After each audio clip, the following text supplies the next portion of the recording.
Two-faced means at the moment, there are only 3 guests present at the dinner party. At the stroke of midnight, 2 persons had already left. What is the current head count here at the party? Left is just one of many words or expressions that are referred to as a contronym, also known as a contronym. A contronym is a word that has 2 meanings that are opposed or virtually opposite from one another. In this illustration, the word left can indicate either leave, 2 people had left, or remain, how many people are left. These 2 meanings are opposites of one another. A word that can be defined as having the opposite meaning as another is called an antonym. Janus words are another name for antonyms and contronyms.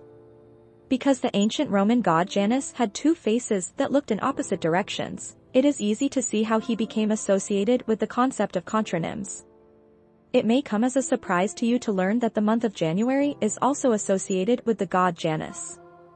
These words are also known as autoantonyms, which simply means a word that signifies the opposite of what it means by itself.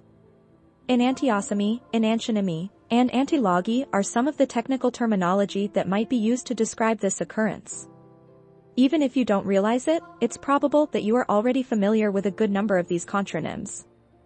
Therefore, before you check out, you should look into some of the more typical ones.